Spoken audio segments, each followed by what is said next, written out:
to the Psychohealthology Summit 2018. Thank you so much for joining us. I'm your host, Dr. Eva Detko, and my guest for this session is Gina Ross. Gina is founder and president of International Trauma Healing Institutes in both the United States and in Israel, and the co-founder of the Israeli Trauma Center at Herzog Hospital in Jerusalem. An internationally known expert on the impact of trauma in conflict between groups and nations, Gina has specialized in cutting-edge healing methods that can be brought to the public. Gina and her institutes work diligently to place the issue of trauma healing on the global agenda, developing resources and collaborating with organizations to further healing at the community, national and international levels, which is work so needed these days. So Gina, welcome to the Psychohealthology Summit. So great to have you with us. Welcome. Thank you very much, Eva, for inviting me. So I wanted to start by asking you, because your expertise is not just in trauma, but it's actually collective trauma, which we will talk a little bit more about during the interview. But it's just always interesting to know how people end up in this area of work. So do you mind sharing your story with us? Yes, of course. I would love to share it. I actually was doing therapy, and I was very interested in spiritual therapy for quite a few years. And then I realized that if people had had trauma in their lives, if they were traumatized by the events in their lives, it was very hard for them to access spirituality. So I realized that if I wanted the spiritual work to happen, I would need to look at trauma first. And that wasn't at all my intention in the beginning.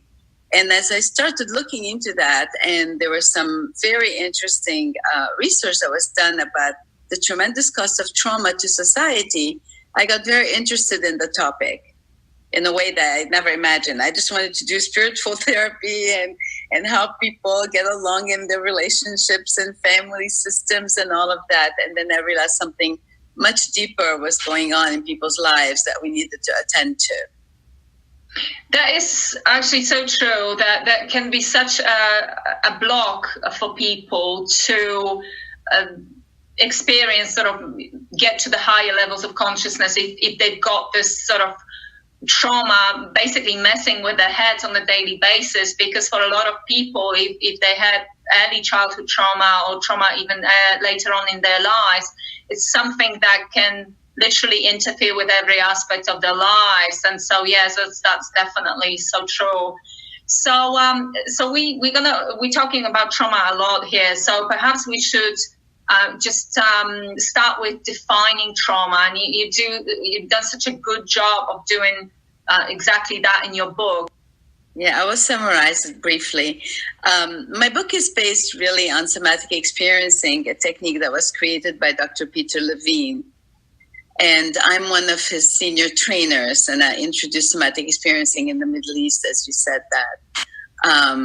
And what was most relevant, I think, and most exceptional in the technique, in the theory of the technique, was that trauma was actually in the body. Trauma had to do not just with the event itself, but with the encounter between the event and the person's autonomic nervous system and the state that it was in at that particular moment. So, for example, two people could go through the same event at the same time, and they would have very different reactions. The same person could go through the same event at different times and have a different reaction, depending on what was happening with the autonomic nervous system. So that put it like outside of character, traits, willpower, capacity, skills. It really had to do with what was happening in the body first. And that destigmatized trauma a lot. Like my clients would say, oh, it's like I have a cold, or I have cancer, or I have something in my lungs. Oh, that is so much better than to think that something is deeply wrong with me as a human being and in my mind. So that definition by itself already was very important to bring a lot of hope into the treatment of trauma. The nervous system has been affected. There's excess energy in the body that needs to be discharged. The stress hormones that came up did not get discharged. They need to be discharged. And the movements of defense that needed to be completed did not get completed. And that's it. It made it extremely simple and viable and not scary. Okay, there's not something wrong, deeply wrong with my mind.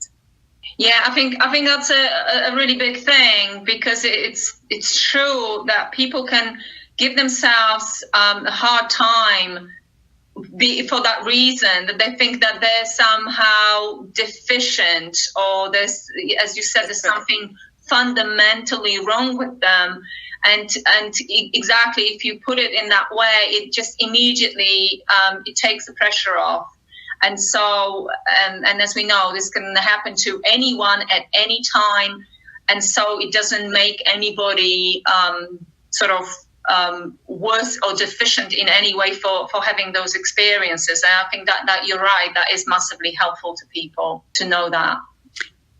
And out of that also, knowing that it has to do with the state of the autonomic nervous system, it was like, oh, maybe there's something to do about that. I can check what is the state of my nervous system on an ongoing basis. I can take it to homeostasis. I can regulate it every day. I can practice my emotional muscles the way I practice my physical muscles. And that was really the other discovery, is like, oh, not only I don't need to think I'm crazy, but actually I've got something I can do, and I can do by myself also on a daily basis. Obviously, people will have some idea on the effects that trauma can have. We talked on a number of occasions what the effects of trauma on the system, the immune system function, the microbiome, various other things we sort of got. But do you sort of want to just summarize the different effects that trauma can have on both mind and body? It's actually so overwhelming to see how much of it can happen, how much of it can be affected. So first of all, for example, at the thinking level, our neocortex can stop functioning in the right way and become pretty irrational.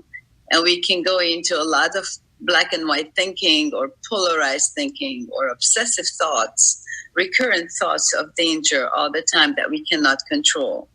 Negative thoughts that take over our mind, and it seems that there's nothing we can do about it. At the emotional level, we're reacting from a very exaggerated, inappropriate way to any stimulus that's happening in our environment. A look from somebody, a word that we think we interpreted in the wrong way, and we're gone. We call it our amygdala hijacked.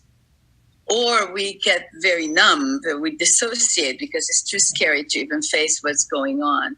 So that would be at the emotional level. At the physical level, all kinds of different physiological things are happening. We can have flashbacks, we can have tantrums, we can have panic attacks, we can have tachycardia, we can have a lot. Actually, if trauma happens in the body and does not get healed for many years, we can develop real syndromes, real illnesses that manifest as illnesses, and they're actually just an expression of a very dysregulated autonomic nervous system, and including things like fibromyalgia, like chronic fatigue, like digestive problems, circulatory problems, cardiac problems. I mean, it's amazing how much can happen. Yeah, absolutely. And obviously, so the whole host of autoimmune conditions here, clearly, which you mentioned fibromyalgia, which there's still some debate whether it is or isn't autoimmune, but, a lot of people agree that it is. But there's just such an awful lot of those conditions now that, in fact, people believe, some researchers are saying that pretty much all chronic conditions are autoimmune and at their very core. And what I see in my work, working with people with chronic conditions, is that there's always something going on at the emotional level.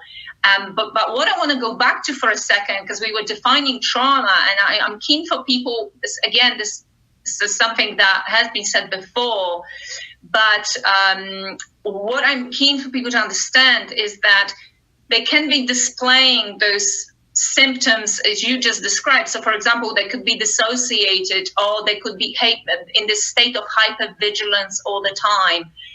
And when they sort of think back, that they're not necessarily going to identify this one big trauma that happened to them. But of course, we know that there's so many different types of trauma, right? So, things like attachment and developmental trauma. So what I'm saying is I need people to kind of understand that trauma isn't just a sort of one big dramatic thing. It comes in many shapes and forms, really. So do you want to actually just speak to that for a moment? Yeah, it becomes in many shades. So we call it small T trauma and big T trauma. Big T trauma would be what we already understand, for example, like rape or assault or war. Small T trauma could be a car accident, a diagnosis of an illness, a sudden loss. So the real thing that we need to understand is that anything that overwhelms our capacity to cope becomes traumatic. That's really the issue, is when I'm feeling helpless and out of control, and I cannot measure what's happening in my life and take the right decisions for my life and function in the proper way. This is what we're calling trauma. It does not have to be something otherworldly. It does not have to be a natural disaster. It does not have to be war. It does not have to be a bomb.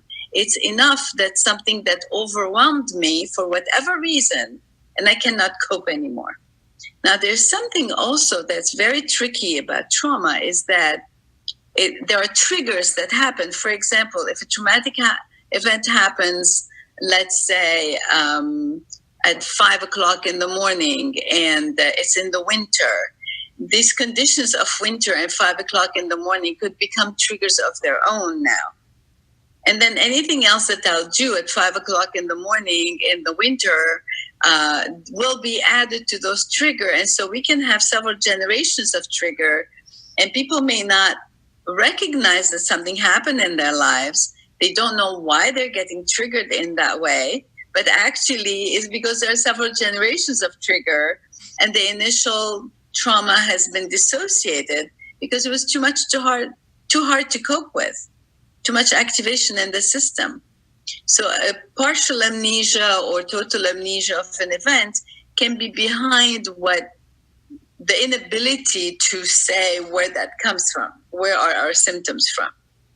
It is a protective mechanism, right? So that's, again, it's not something that is wrong, that goes wrong in the body or in the mind. It's just a coping mechanism. So again, so people don't give themselves a hard time about it. But it is so common that people, when something happens that is just too much, that this will occur. People will just not have a sort of, as you say, working memory of that. But yet they will go through their lives being triggered and being in this, being hypervigilant or being dissociated, not being able to connecting with their emotions properly or people around them and things like that. So it's, when people experience that, it's important for them to be thinking, well, what is at the root cause of this? Why am I reacting in this way? Well, because there's always a reason. So that's, again, just don't want people to give themselves a hard time or think that they're crazy. If they have those sort of reactions, there's always a reason for it, isn't there? Yeah, it's actually something that goes right, but it should have been only momentary. The fact that it remains that way, then that means that those stress hormones cannot be discharged. So the understanding that you want to give them is very important. So what happens, there are 3 responses to threat. Is fight, flight, and freeze. If those responses are stuck for whatever reason, they don't get completed, any one of them. Because if I cannot fight or flee, my body's going to go in the freeze, and that could include dissociation.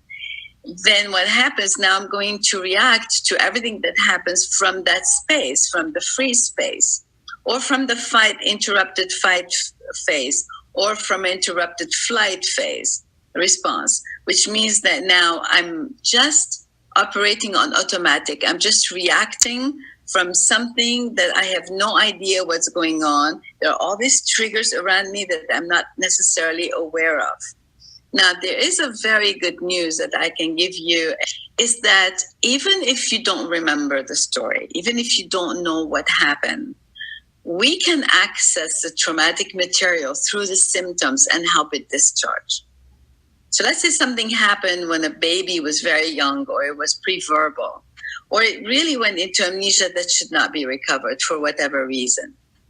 The fact that the symptoms actually are not a sign of illness, but a sign of where that energy was stuck in the system, we can go after that energy and discharge it. And what we have found is that if we do that in small quantities, then the proper self-regulatory mechanism that every human being has in their autonomic nervous system can be put to function again in a normal way.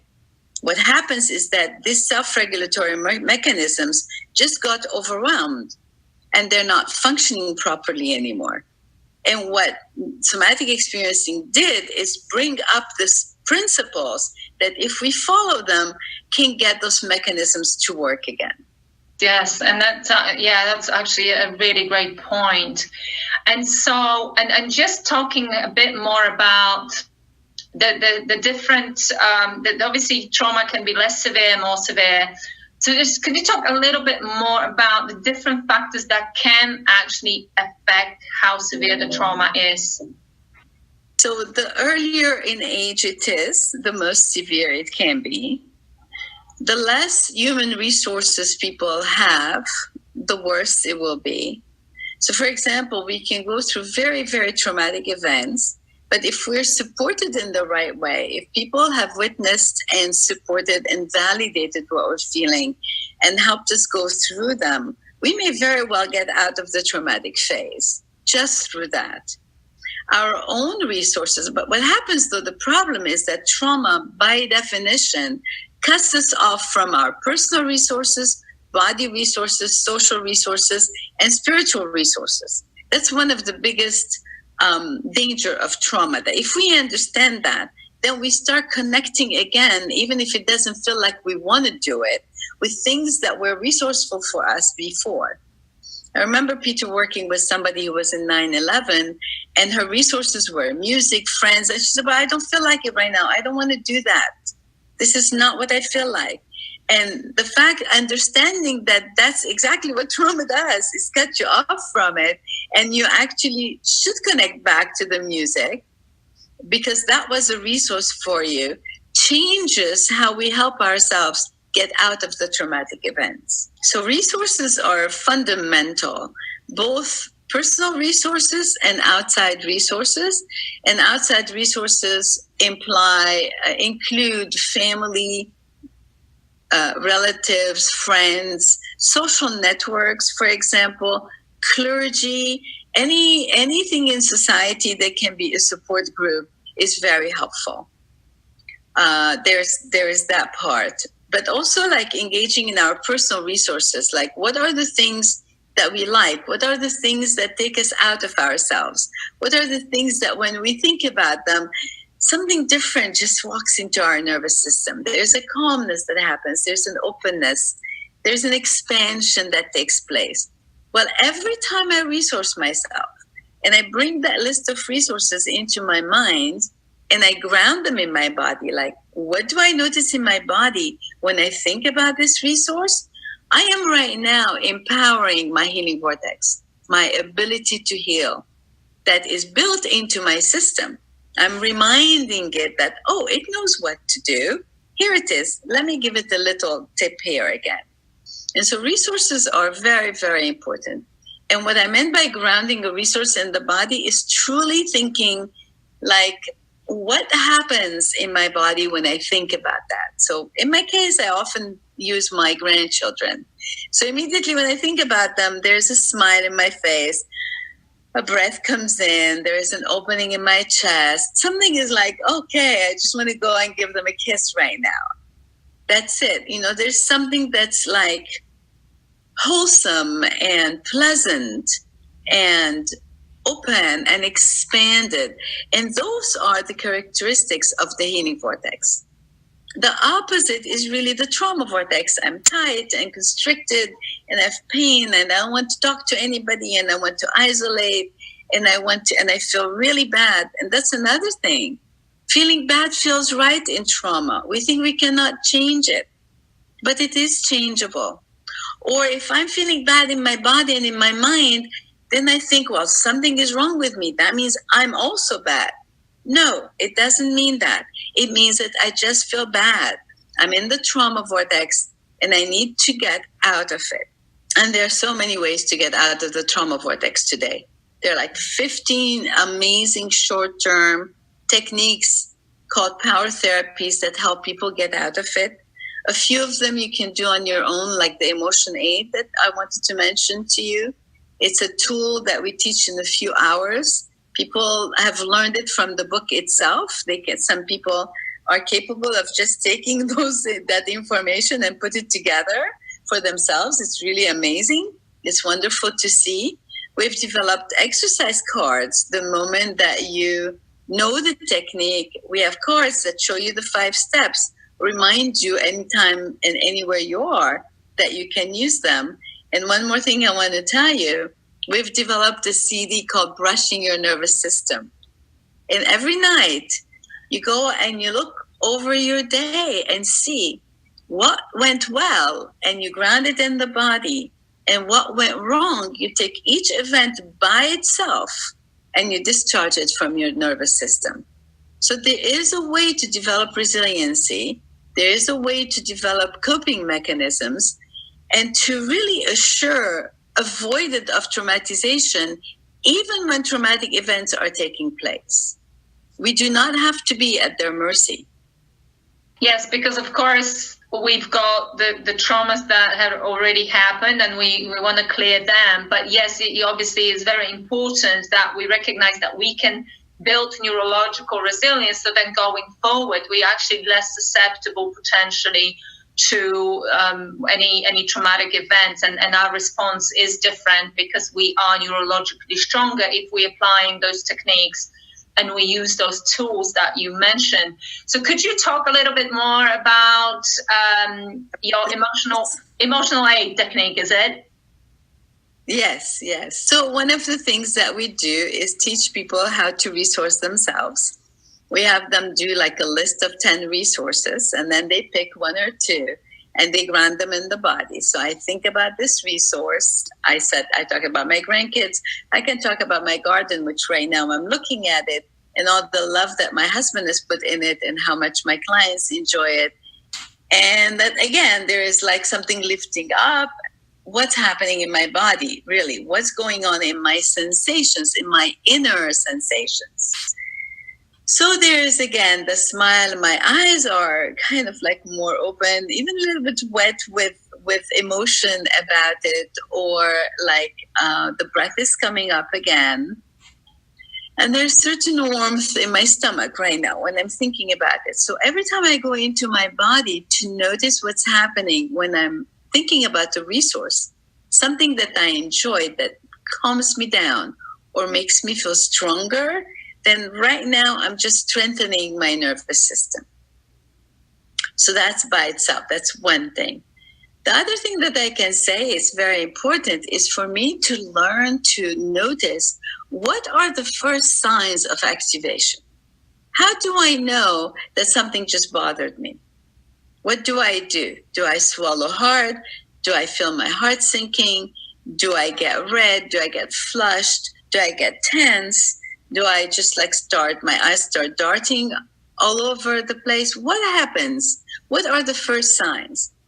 And then I start paying attention to what my body is telling me. We call it the felt sense, like really knowing what's in the internal landscape. What's happening right now inside of me? Just a squeeze in my stomach. What's that about? So I can go in and interview that squeeze. Oh, well, I just didn't like what that person said, and I'm not sure I can yell at them back because they may hurt me or they may not want to talk to me anymore or whatever is going on.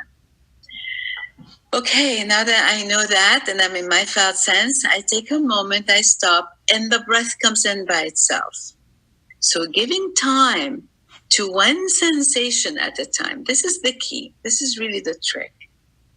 Giving time to every sensation that comes up, one at a time, so that the autonomic nervous system brings its own release.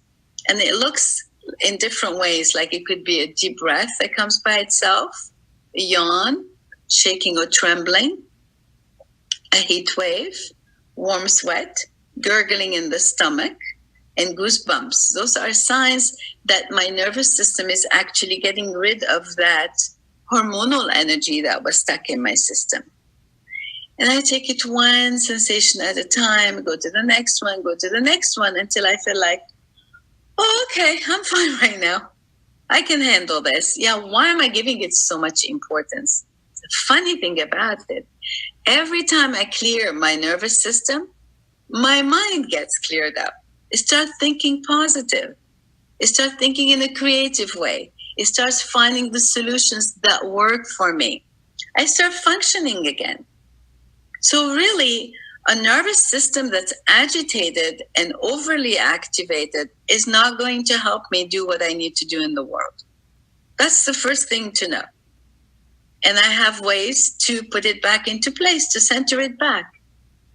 And it's quite amazing how much happens when I don't get overwhelmed anymore. And how do I do that? I have another trick. I never take several things at the same time. Never several sensations at the same time. Never several issues at the same time. The key, one at a time.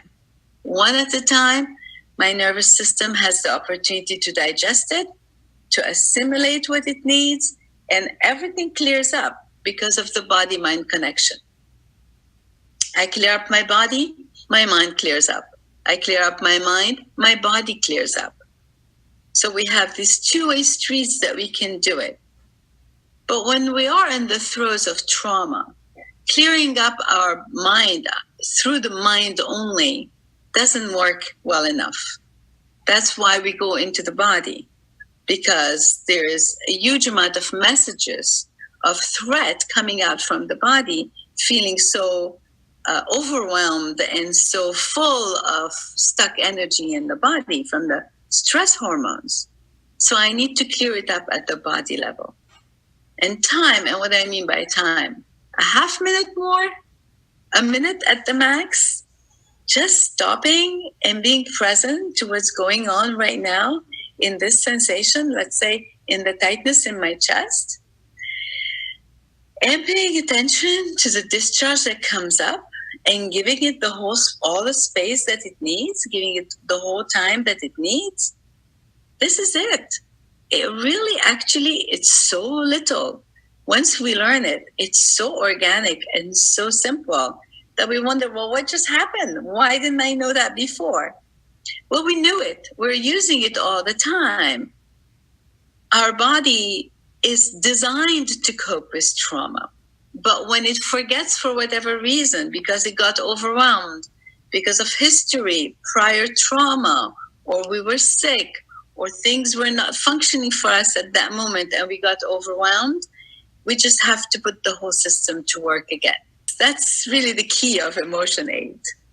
Fantastic. That's really great.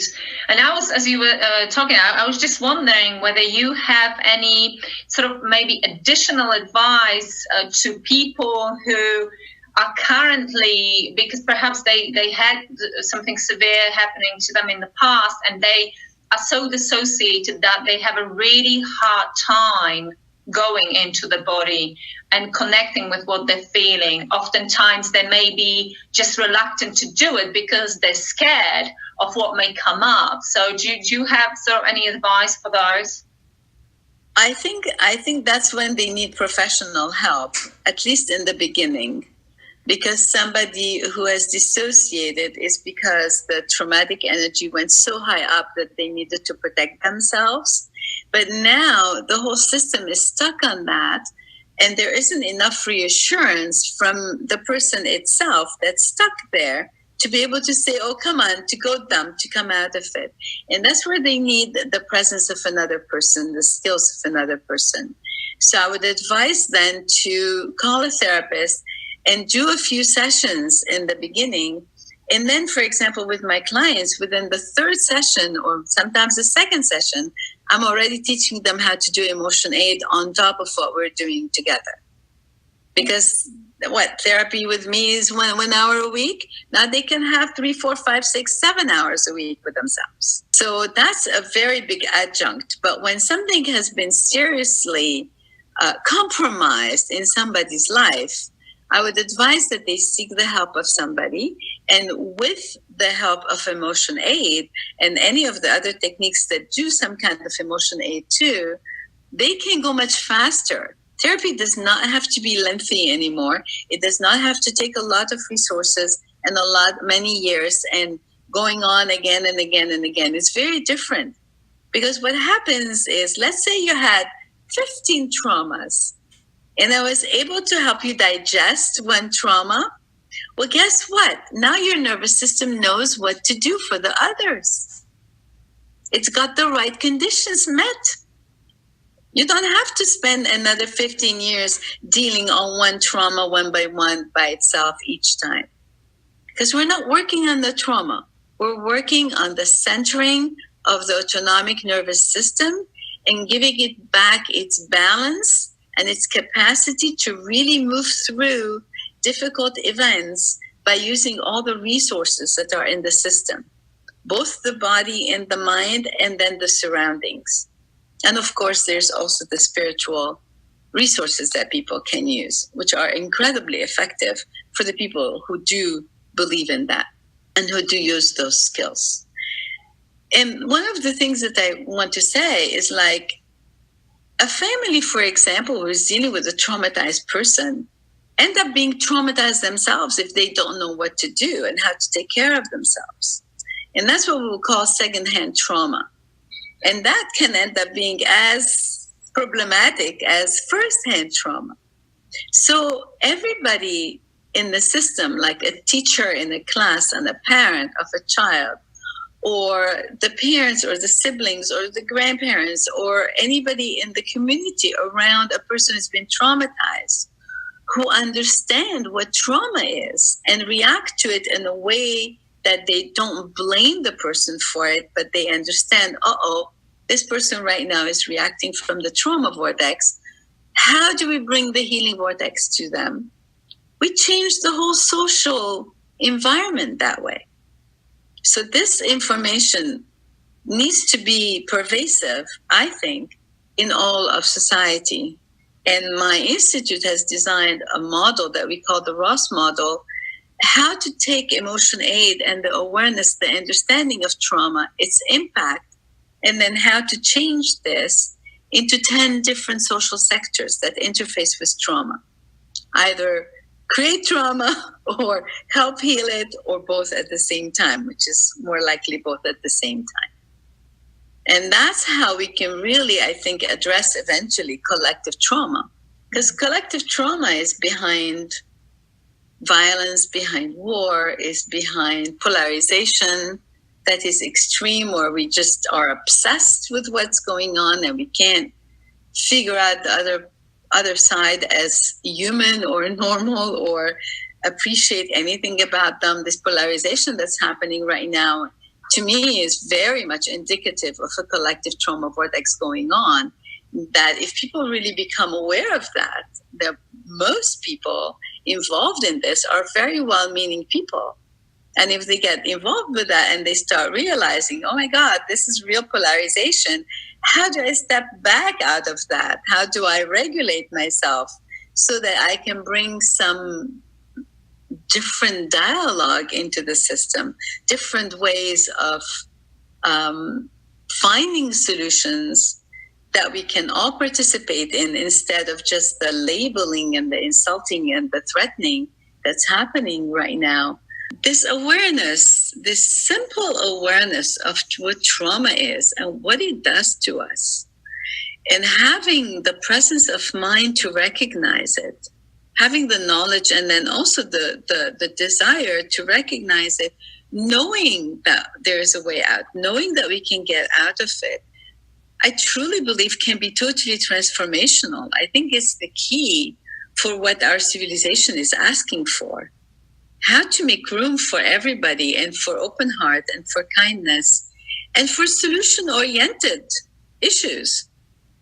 Not to get stuck in things that we just go over and over and over and fight and fight and fight and complain and complain and complain and attack and attack and attack, and yet no solution is provided because we can't go to balance. We can't go to the center. We can't look at the whole issue from all the perspectives and figure out solutions for it. And we are all so stubborn and so convinced that the side that we have taken is the right side and the only right side. And I think that this is really the most important task in front of us. All of us, people of goodwill who really care about the country and about the world and about everybody in the country, how to not demonize, how to not dehumanize, how to try to understand what's happening, and how to look at every single side of an issue. Because everybody's holding a piece of the gold, a kernel of the truth for the totality. And only trauma hides it. Only trauma covers up the goodwill. Only traumatic activation and despair, that the despair that it brings, makes people feel so helpless. And helplessness creates a lot of rage. And rage, the next step to rage is violence. I honestly couldn't agree more that when we're looking at the sort of on the global level, all the issues, whether it's to do with violence and the other things that you mentioned, we can actually, when we break it down at the very bottom of it, at the very core of it, is a traumatized individuals, a traumatized individual more often than not. And so if we were to bring this conversation sort of more into the mainstream, as you obviously are trying to do with your work, I think that is really exactly where we need to be. And you're right that this is what the world is crying out for, really. So that is just such an important aspect of it. Just because I know that collective trauma is a passion of yours, and you specialize in that. So could you just tell us more about the sort of work that you're doing? When a group becomes traumatized, now we have huge forces that are aligned to feed the trauma vortex. And we have collective narratives that become distorted or very fixated on only aspects of the trauma and not of the healing. We have the media becomes at the service of this narrative. The education becomes at the service of this narrative. The arts are put at the service of this narrative. And now we have a huge reinforcing of a collective trauma vortex that inevitably will take people to war. Because when I'm in the trauma vortex, I cannot be feeling dangerous and wanting to be friendly at the same time and wanting to connect at the same time. If I'm feeling hypervigilant, I'm not letting you close in. I don't want to hear you. I don't want to have anything to do with you. I don't want to hear what you have to say. I don't have any patience or understanding or space for that. So I cannot be in hypervigilance and in danger and in anger and in hatred and serve anything good in the world. It's impossible. So when we talk about caring means getting out of trouble first. Getting is having a control over the rage that we're feeling and the powerlessness that we're feeling. So that then we can have a healthy anger that tells us, well, this part is not right. Something needs to be changed. And then we go and we affect the change and we work with it. But when we are overcharged and overwhelmed by hatred and rage, even those amazingly good intentions become perverted. They become spoiled. I have people, when I teach my courses, I do courses on where I present emotion aid and conflict resolution. And the people that approached me, they said, please help us. We are such good people. We're so well-intended. We're so compassionate. And yet we've become activists and we've taken up causes, and we find ourselves being so angry and so full of hatred and rage and despair. And I said, that's it. That's right. And we're not succeeding in what we're doing. And of course, we can't succeed in what we're doing when we're coming from the trauma vortex.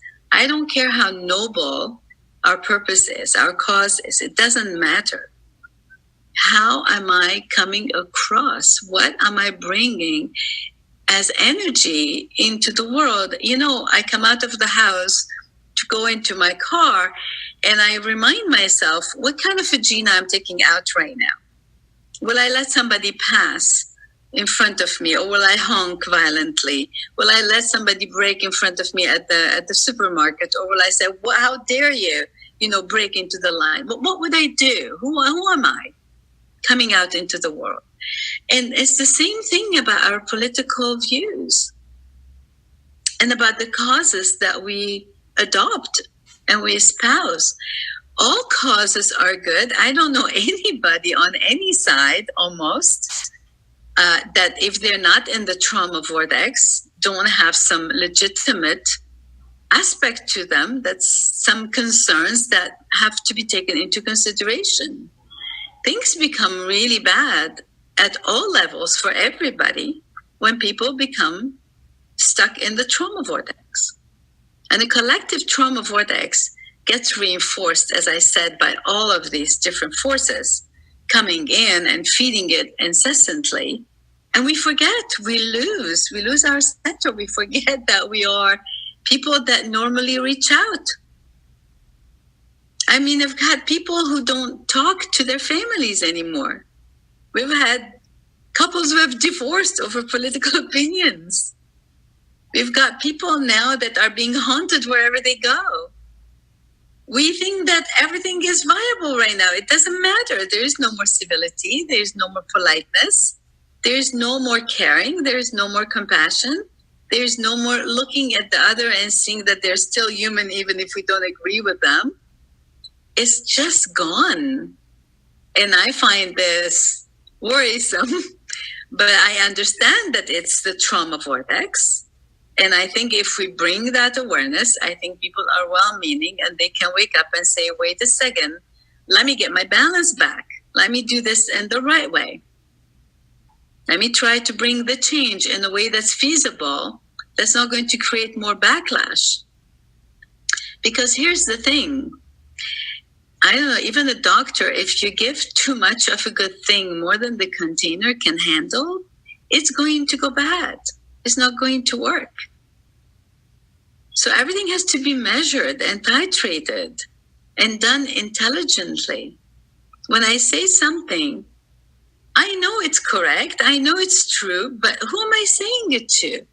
Am I saying it in a way that the other person is going to hear it correctly? Will they be able to interpret it in the right way? Or am I going to use one word that will feed their mistrust and their disgust? So that's what I'm talking about in terms of what kind of self-regulation we need to bring back to the table. First in our own nervous system, and then in our own thinking, of course, it will be impacted by our nervous system, and vice versa too. And then take it out into the world through action that is well-meaning, but also effective, powerful for the good, not powerful for the backlash. I guess that's my message. And you know what, and I love it. And I knew that when I asked you this question, that it will soon become evident to everybody watching, is that we all have a role to play in this. So we're not looking at collective trauma as something that happens in some parts of the world and it's nothing to do with us, because the point is that we all have our role to play in this. And if we have that self-awareness, and if we do self-regulate and just sort of step back rather than just react, just think about, do we, as you mentioned before, do we dehumanize? The way we maybe speak about other people with different opinions, all of those things. It's important that we start with ourselves, because this is going to spread, and we're going to have a much healthier society as a result of that. And of course, if we have a mentally healthier, an emotionally healthier society, we've got a physically and biochemically, this all impacts physical health as well. And if people are just unhappy and traumatized all the time, they are going to be sicker. So there's so many parallels and peripheral sort of effects of all that, isn't it? But it does start with an individual.